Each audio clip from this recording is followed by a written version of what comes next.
It's been a long weekend for a lot of people, but for us here in the studio, we've been here. And I mean, today, work resumed, and fortunately, Thursday there's going to be no work. So I guess this week is going to be restful for a lot of people. Thank you for joining us on Third Eye Africa TV alongside Juliet. Juliet, how are you? I'm fine. Good morning. Good to see you. So what's happening? You said for a lot of people it's been restful, Yes, now. and then some people are just resuming work. But I mean, we've been here since. Yeah, we've been here. No rest for journalists. This is what we. Exactly. I was about posting this on LinkedIn saying, I wish someone told me earlier that this is the life I'm choosing to be a media person. No holidays. How many years have you been practicing? I mean, I just started. You never see anything. All right, thank you for staying with us. This is time to look at our national dailies, but just before then, we'll be having our guest who is a chartered accountant, Commonwealth scholar, a former senatorial candidate, and House of Reps hopeful for the year 2027. So we're talking about from the votes of Nigeria's banks to the vibrant, restless streets of grassroots politics. We're talking about. Hold on. We'll be with you shortly. Let's take a look at which of the newspapers do you have with you? Oh, I have Daily Trust and Leadership. Okay, I have with me New Telegraph and The Guardian. What do you have from there? From Daily Trust, the major headline here says, flawed, residents resist evacuation, seeks help. And that's on page 3 and also page 3. I wonder why they made it page 3 and 3. And defection pushes APC members to 68 in Senate, 207 in Reps, and that's on page 5. And sad story here, 7 killed in Sokoto IED blast, and that story is on page 26 of Daily Trust newspaper. I'm going to take just one more, and it says, inside politicians pilgrimage to Bordillion, I think I pronounced that right, and that's on page 22 of Daily Trust newspaper. I have with me here the New Telegraph newspaper. Nigeria ranks fifth among African countries most indebted to China. You can find the story on the front page, and it continues on page 3. 2027 PDP governors endorsed Jonathan, yet he lost woefully in 2015. That's according to Alain Dume. You can find that on page 3 of New Telegraph.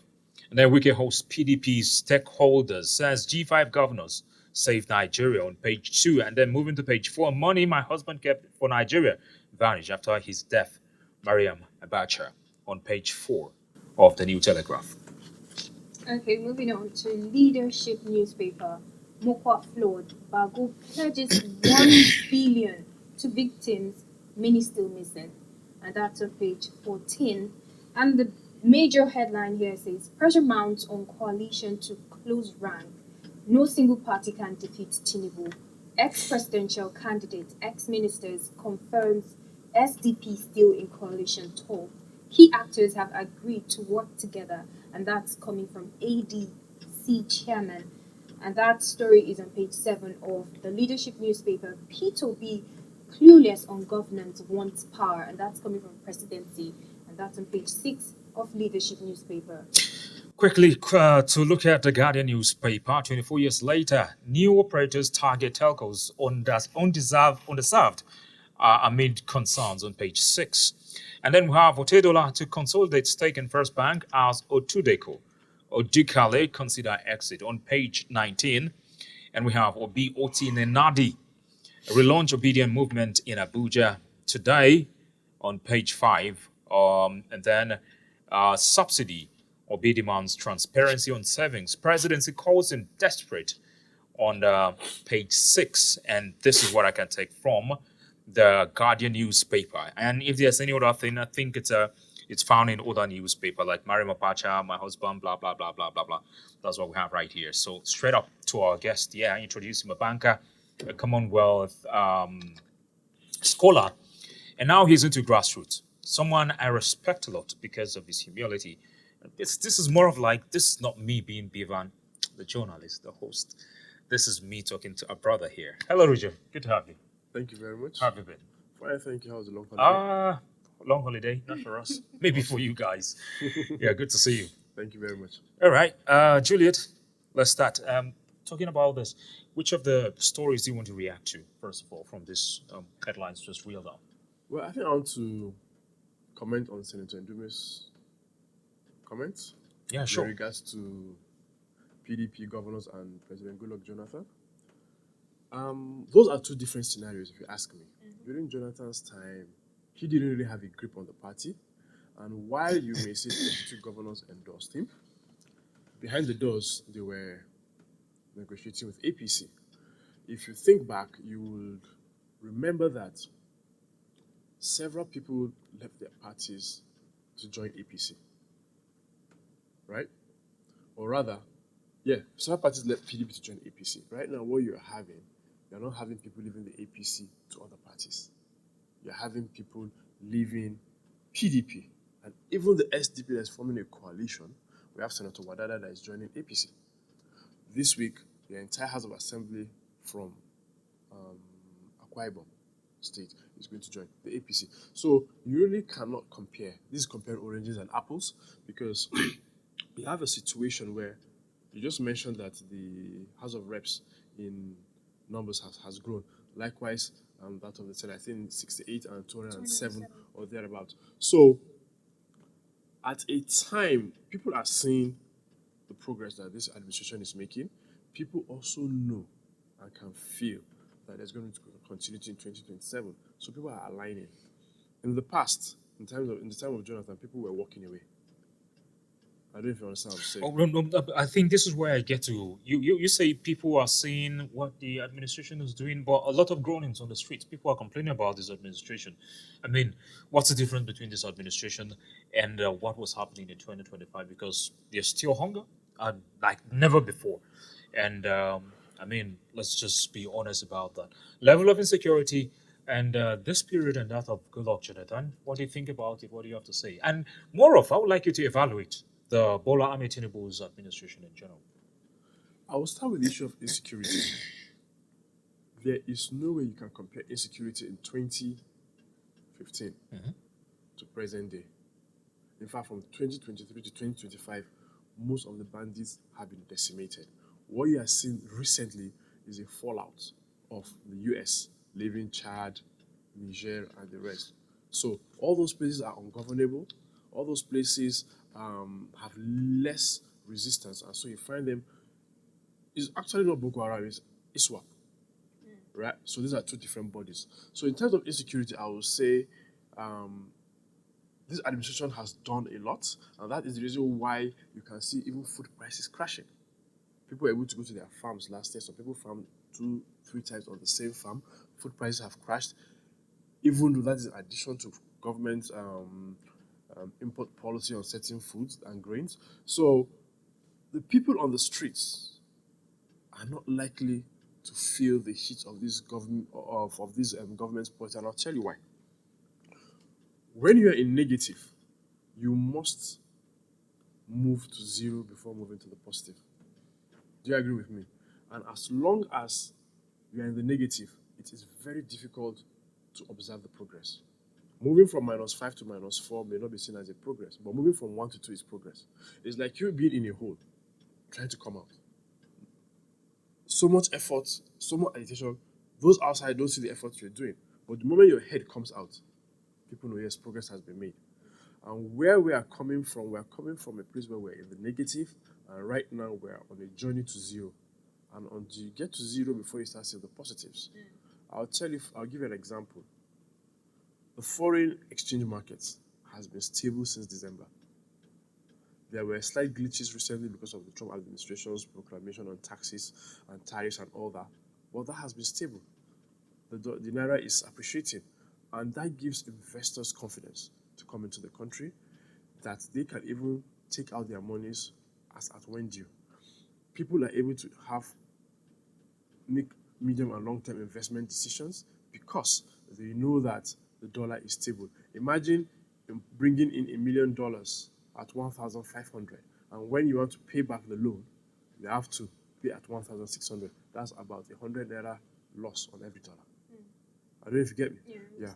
So now you've said Nigeria, we're moving from negative to Positive. Yeah. And now Nigeria is at a critical economic point, which you said is zero. What's your take on subsidy? And the fact that this subsidy was removed just like that, without anything. proper arrangement. There was no proper planning, and that really pushed people to the brink.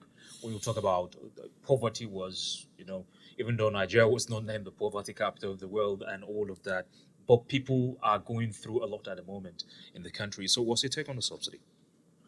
My take on the subsidy is well, if you remember, each of the presidential candidates promised to remove subsidy. I am for removing subsidy because I believe subsidy should be on production and not on consumption. Fuel is on consumption. If you are giving subsidy on agri inputs, if you are giving subsidy on electricity for industries that are into manufacturing, that's a different thing.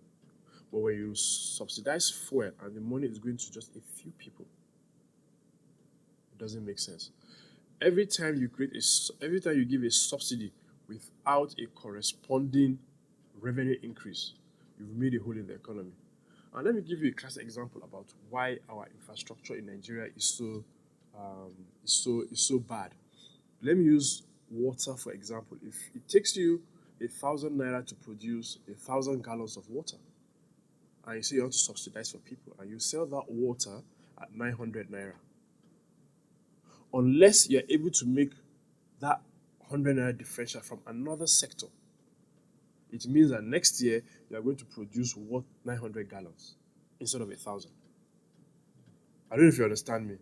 But when you produce at 1,000 and you provide at say 1,050, the 50 is not really profit. But you see, the problem we're having here is the fact that proper planning, things were not done in such a way that it wouldn't push people to where they are today. That's the problem we have with the subsidy removal. And like you said when there is a removal of subsidy without proper revenue, it creates a hole. So now I want you to analyze that whole stuff and your take. When I say your take, I mean looking at the subsidy now, was it well implemented? Was it well done? Was it done at the appropriate time? There is never a right time to do the right thing. Each of the presidential candidates said they were going to remove subsidy. The subsidy was already even removed before President Tinubu came into power because it was not catered for in the budget from June going onwards. So perhaps those that removed it before him should have made the arrangement, even though he had the power to probably continue for a few months. But we have seen state governments with more revenue from the federal government's allocation monthly. People should ask their governors, what are they doing with the increased revenue? The federal government did not just take the subsidy and keep it in the central bank. They shared it to the local governments, they shared it to the states. So the question we should ask is, what are the state and local governments doing with the subsidy portion that was given to them? One thing that I believe this government will have done was, since we have an issue of food insecurity, a significant chunk of that should have gone into food production. Right? It should have gone into food production to the extent that we can export. If our dollar is stable and we have production we're exporting, the naira appreciates. Thankfully, we have the new Ministry of Livestock Development, which is doing extremely well. We've had JBS, a Brazilian company, coming about $2.something billion in livestock development. That has ripple effects. Those livestock are going to feed on food that farmers will produce. I don't know if you get me. So, I don't have in-depth details on how the subsidy is used, but one thing I know is part of the money has been shared to state and local governments. What are they doing with it? Okay. So I think this is where we just get to shift the conversation from the federal government back to you now. Yeah. Now you were a banker, and all of a sudden you decide to move into politics, or you've always had politics in mind, or you've always played politics and banking, or banking politics. Which one comes first, and how did one influence the other? Well, I was in banking and investment for 17 years. I recall my first time to my village was when my uncle died in 2005 or thereabout. Like deputy governor, right? Yeah, the deputy governor Of Kaduna State, State, Shekari. late Stephen Shekari. And I got to my village, I just couldn't believe the way people were living. You could see outright and abject poverty. And that informed my decision to run for politics. I said something had to be done. By the grace of God, growing up and before then, I had been involved with NGO work. I had been involved with IDP stuff. So I would say that what I saw in my hometown informed my decision to run for office. And that was why in 2019 I decided to run for Senate, because the issues in my hometown were not just peculiar to just my hometown. It was a regional issue. It was a regional issue. And the issues required someone with an understanding of what the problems are. Back then, 2019, we are in 2025 today, some of those issues are still pending. And they're very simple. Poverty. And people think it's just to come and give handouts of 5, 10, 20,000 that will erode poverty. No, you need to create industries. You need to create economic engagements. You need to pump money into the environment, into the communities. People need to work, earn. I told you when we were chatting outside that moving my farm to my hometown in February already employs about 15 people. That is 15 families that have steady income monthly. These are families that if they have to send their child to school, they don't need to borrow, they don't need to beg. Now, imagine if you had those kind of setups in, say, every village or in every community. People always think it's government's work to provide jobs. I don't think so. Government is to create an enabling environment. For example, if there's electricity, government provides electricity, then the barber or the person with the hair salon has lower cost of production. And if you lower cost of production, it means you go home with more profits. So the idea of government providing jobs, government can create the right environment. You know, one of the issues we have in Nigeria is our over-bloated civil service. You go to the ministries, they're eating corn, they're eating granules. 10 people are doing one person's job. So minimum wage today is 70,000 naira. And imagine paying 10 people 70,000 naira, that's 700,000.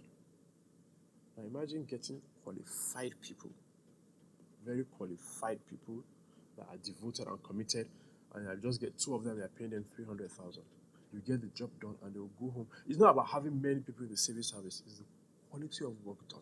Is that's why those 10 people in those offices, they're still going to get missing files, they're still going to be told to come back tomorrow, you need to push your file, you still have to. Please don't get us started on the civil servants. Please. So, don't get us started on those people. And you know that the politicians cannot do what they want to do or not do without the collaboration of the civil servants. Yeah, very interesting. But I want us to go back to when you started. Yeah. Like what drove you into politics? You know, there's a school of thought that says that anybody who is into community development, activism, and all that, on the long run, have intentions for politics and that. So, did you have intention when you came into that? And you said something about there were pending issues. Those issues that pushed you into politics, are they still on ground? Now you're a politician. Because you said something about poverty, and poverty comes in different forms. Now, we just saw where you talked about, moving agriculture, trying to sort out, So poverty comes in different dimensions. So what are those pending issues? And more so, you were from Southern Kaduna. A couple of years ago, we had so much about Southern Kaduna. It was in the news for the wrong reasons. People are being killed in their numbers. At a point in time, people are just being poured. You just pack people and just dump them in a hole. It was mass graves, mass burials every day, not even every weekend. So what's the situation like at the moment? I will start with Ms. Juliet's question on poverty in our communities. What should have been done and is not being done? I said our leaders do not have a grasp of how an economy works. An economy is developed by injection of money and money exchanging hands. So, if today in the village I go and I pick a broken chair, I clean it up, I repair it and I paint it, and I sell it to my neighbor for 5,000 naira, I've created 5,000 naira in the economy. Because I'll take that 5,000 naira now and go to the market and buy food. That person that will take my 5,000 naira will add it to his capital and go and buy more goods to sell. It involves money changing hands. The approach to development is such that people just come and give handouts. And that handout is such that people are just consuming. When you give somebody 5,000, 10,000, the first thing he does is go to the market to buy food or pay for his child's school fees. But when money comes in the form of investments, land is bought, factories are built, people earn steady, there's consistency in the circulation of money, then our communities are better off. When you go to rural America, they drive the American economy, right? You have land everywhere. Niger State is bigger than the entire country of the Netherlands.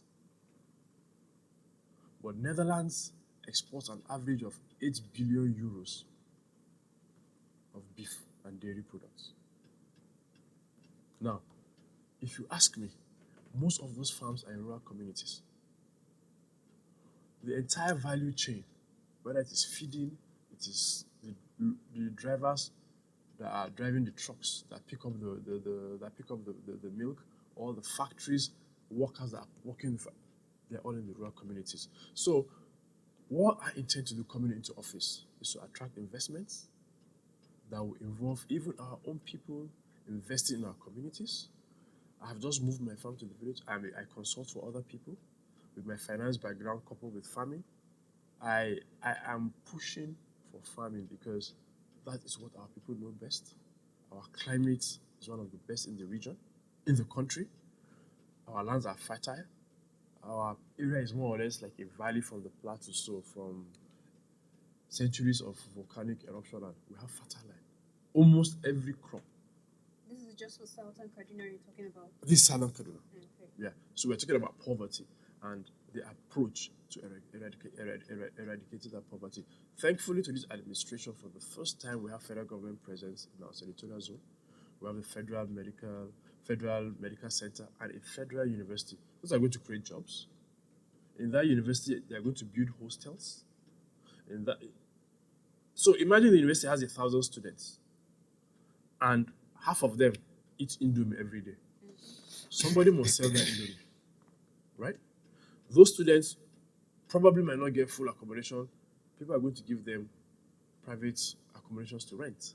That is money exchanging hands in the economy.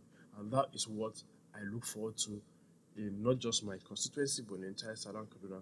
And I must thank this administration, especially President Bola Ahmed Tinubu, his Vice President, Senator Rijo Shekari. They have been deliberate about inclusion, not just in my zone or my state, across the country. They have been deliberate. Yesterday, What makes you say so? by their actions. Since 1999, this is the first time my senatorial zone is having federal government presence. This is the first time. In 2 years, we have a federal medical center, we have a federal university. So are you sure they're not just including for more people in their party, or it's like something deliberate? When you come to offer admissions, are you going to ask whether I'm for APC or PDP? It's for everybody. When you go to the federal medical center, you're sick, the doctor is not going to ask whether APC or PDP before he attends to you. It's for our people. But other parts of Nigeria are complaining about the administration. E.g., yesterday, recently, the president's wife did an empowerment initiative for 1,000 women. Was it in Enugu also? 10,000. 10,000 women for Enugu. So I'm also aware that some time back, during the crisis in the plateau, the president's wife was there. About 500 families affected by herdsmen were catered to. We have a road linking Badagry. 500 families were catered to, and this leads us back to the question I asked earlier about insecurity. First of all, in southern Kaduna, and now insecurity. Why not we have the security situation brought under control instead of the people being catered to? There are two sides to it. When your child falls ill from malaria, you take him to the hospital and you make sure he doesn't fall sick again, either by ensuring the nets are fully fixed or you spray his room every day. Of course, there is no way you will ignore the victims of those victims. Communities are wiped out, their houses are burnt. It's part of government's duty, welfare and security. Coming to the security part, you very well know, or rather were involved in the Southern Kaduna struggle years back. You can't compare the level of insecurity then and now. is drastically dropped by several double-digit percentages. And if you look at what is happening now, okay, let's look at the Abuja Kaduna road. When last did you hear someone kidnapped on that road? Insecurity, even in America, every once in a while you have school shootings. We don't have school shootings here. I'm not justifying government, but what I'm saying is significant progress has been made. One of the things I would have loved the government to do is border control. The people doing these killings are not Nigerians. That is the truth. These are people that over the generations have passed through routes from the north to the south and back across West Africa. We need border control. And in terms of creating jobs, that we think government should create jobs, if we have more military personnel, if we have more security along our borders, then I think we'll be more secure. You need to see the way people smuggle in things through from the southwest on Okadas. You see one Okada holding 10 bags of rice. You don't know whether there are weapons in those bags. Across Niger, I've been to the borders in Sokoto and Borno. They are very porous. And that is where insecurity should start from. Because if you don't come into your country, they won't hurt your people. Okay, so let's move away from this conversation and back to you again, Yes, sir. and your ambition and all of that. Now, you made mention of I was involved in the Southern Kaduna struggle and all of that. And what brought you and I closer is the fact that at a point in time, I contested for opposition. Oh, Trust really? me. Oh, God, Did you it or wasn't did you not funny. win? I did not win. I lost by 50 votes. So let me tell you that. Don't laugh at me. I'm not laughing. I'll punch you on TV. So, yeah. That's it. So, but this was the point. How do you intend to handle Southern Kaduna? You know how it can be. You're a young and vibrant person, and the politics there can be. I'm not saying that it can be dirty. So let's say now someone writes something, something. You know how it is. When it's election time, they go sit down and cook up their stories. You know, they just want to tarnish your image or do something nasty. You know, this is how politics is played, not just in Southern Kaduna. It's like, apart from the US, where I see how it's played dirty, okay, the next place I see where they play dirty politics is Southern Kaduna. No, it's Southern Kaduna. You have no idea. Trust me. Like very dangerous. You're contesting for an election. They will go and write all sorts of things.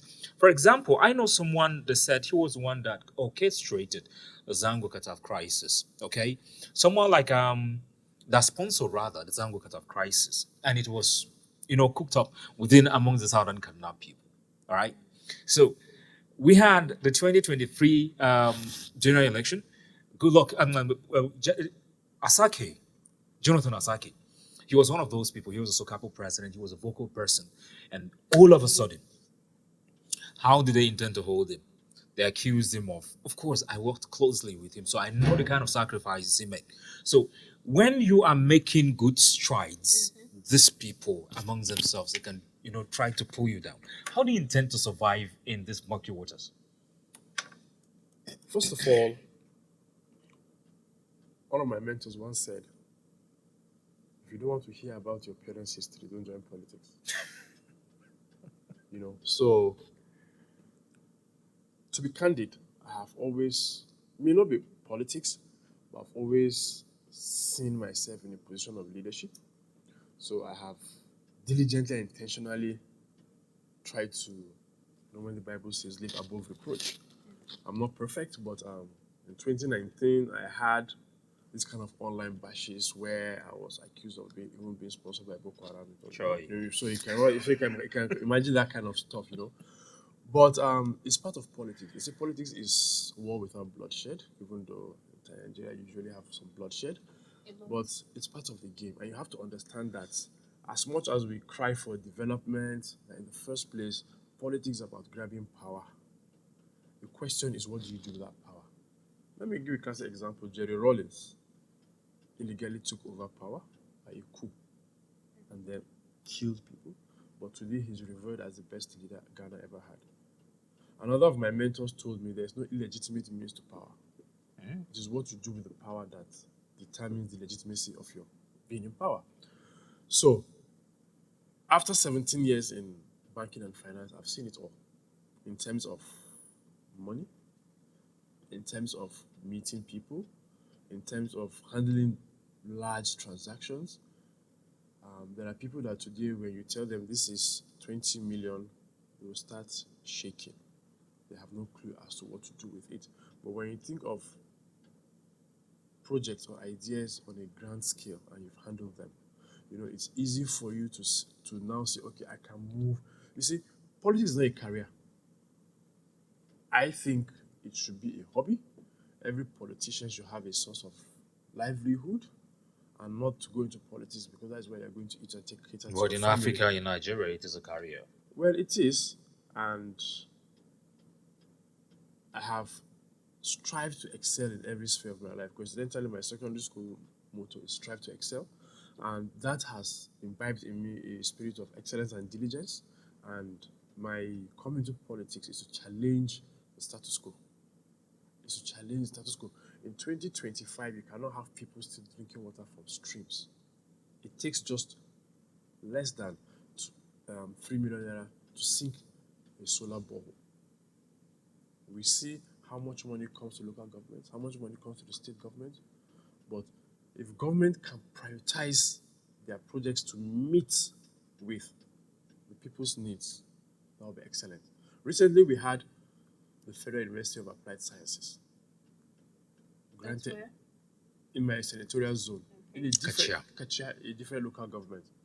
But the question is, in a population of about 3-4 million people, how many children are going to go to those schools? How many people from those communities? It's the University of Applied Sciences. If you go to the University of Jos today, science and technical courses range from 250 to 270,000 naira per session. Most of our people cannot afford that school fees. So, perhaps, yes, we need a university, but should we focus on economic empowerment so that people can be able to afford those schools?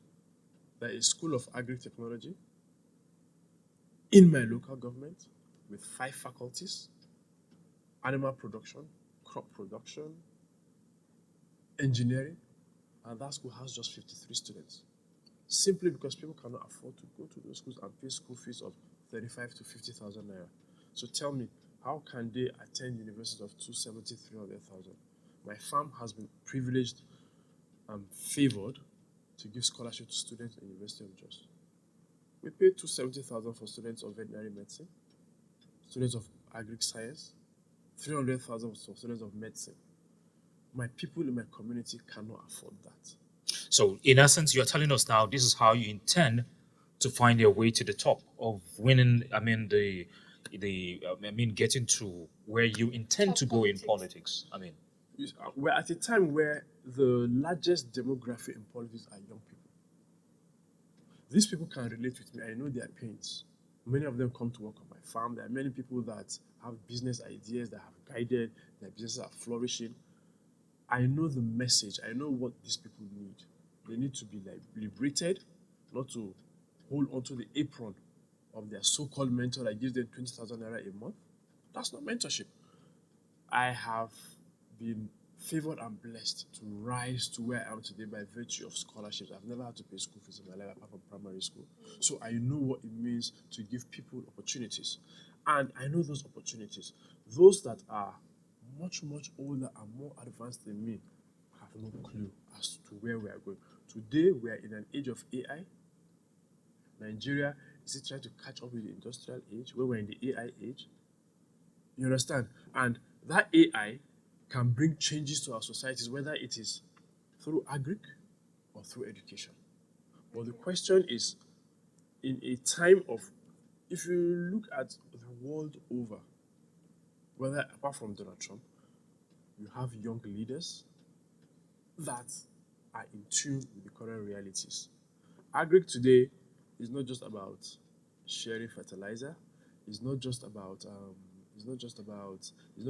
giving handouts in terms of farming inputs. What happens to the entire value chain?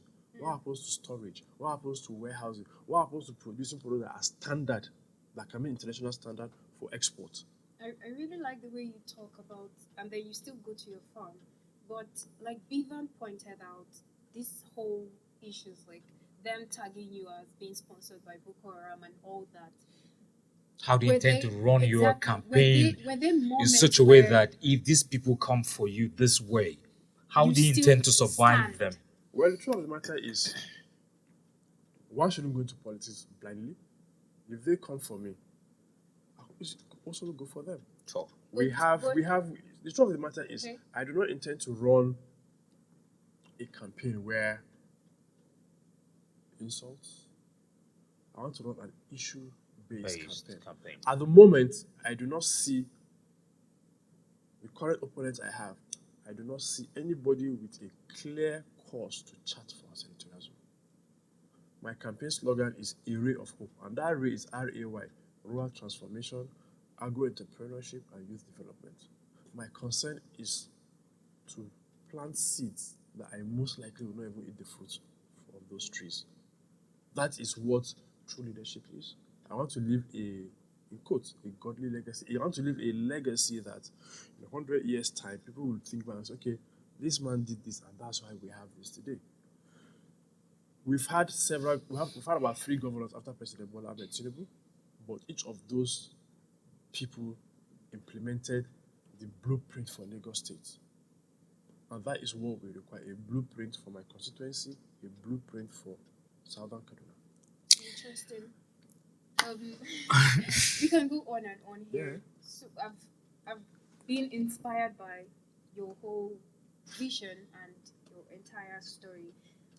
I want to ask one last question. Go ahead. Have there been moments as a young politician where you doubt yourself? And Frankly speaking, there are times that I'll be in the shower and some idea will come up, or I remember that there is an issue to be dealt with, and I'll say, God, why me? In the case of Jonah that was swallowed by the fish, and you think that this is your destiny. I'm a Commonwealth scholar. I got a scholarship to study in the UK about more than 10 years ago, and I got a consulting job that was going to pay me, was it 60 or 75,000 pounds then in 2014. But deep within me, I knew my calling was back home. For every generation, somebody must rise up, somebody must do something different. And I truly believe that for my constituency, for a time as such, I'm the right person. I'm yet to see someone with a superior argument. I'm yet to see someone with a superior understanding of what our issues are. I'm yet to see someone with a superior understanding and vision for the way forward. thank you very much for Thank that. It was such an interesting moment with you here in Third Eye Africa TV. And Bevan, thank you so much for also joining and bringing in the guests. Thank you very Rijo. much. So we look forward to having you. I guess you have to be, when we call on you, whenever we're ready, you are ready, you want to have Always there. conversation, please just let us know. We'll I'll be always glad to have you. I will. Thank you everyone for staying with us on Third Eye Africa TV. My name is Bevan Magoni.